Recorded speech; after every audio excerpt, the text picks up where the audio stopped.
Yeah, in the last 3 years alone, we've received funding from the Department of Transport in excess of 4 million for state-of-the-art fire vehicles.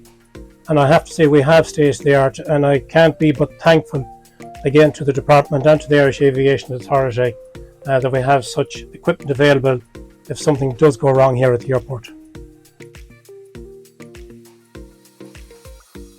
When I started back in 1986, I can see the new chief at the time coming in and saying, guys, we have a new truck arriving. And it turned out to be 20 years old, a Rolls-Royce engine, a petrol Rolls-Royce engine, and you had to double clutch it. But over the years, we've been working very hard with the Department of Transport and again with the Irish Aviation Authority. And over the last 3 years, they've invested over 4 million funding towards the airport and having up-to-date fire vehicles. Thankfully, we now have the Rolls-Royce vehicles because the 3 Rosenborg H-Reds that we have are state-of-the-art, and we're very, very fortunate. Hopefully, we only have to use them for training, but God forbid if something happens, I'm extremely confident we have the right equipment and also the right firefighters to deal with any incidents here at the airport. We're now progressing with the training centre. It commenced a few months ago, and by the end of this year it will be up and running. This has been, I suppose, a long-term project for the airport. Over the years we would have our training done in-house and then we would go to the UK and get certified. But it was always something that I felt need to be done at the airport.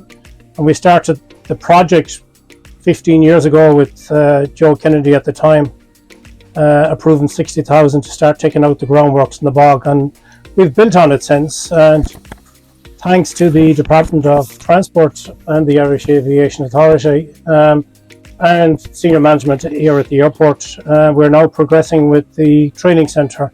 Initially it's for the airports, it's for firefighters, but we do have firefighters from other airports that come here every year to do their training. And I would expect in the next 3 or 4 years it will become the centre of excellence for firefighting training for airports in Ireland. And hopefully the local authorities as well will join in and be part of this wonderful adventure.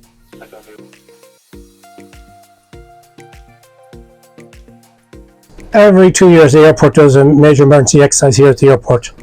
And it's planning for an event that, please God, will never happen. And that involves very much with the local authorities, Mayo County Council, the fire service, on guard the Síochána, and the HSE and the ambulance services, jointly with the airport. We plan that every 2 years, and approximately 150 professional people take part in the exercise here at the airport. So the exercise itself involves an aircraft down in our fireground. We may have 150 to 200 casualties on board, and the local authorities respond to it. We respond to it as an airport authority along with the other services, and it takes about 3 hours overall.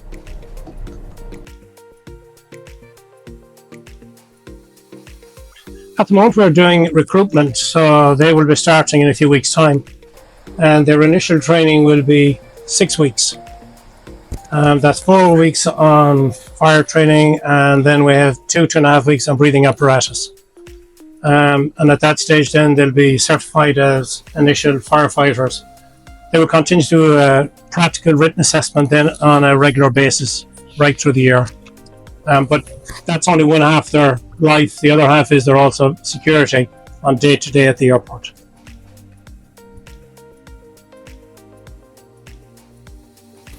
If you want a career in the airport fire service and security, then this is the place to be. I came in here back in '86 for a few weeks, and 39 years later I'm still here, and I still have the love and the drive for the airport and the fire service. It's a career, and there's a stepping stone. Now that some of us older guys will be moving on in the next few years, and the opportunities are massive here for the next generation to come in and take the airport fire service and security service forward for the next 40 years.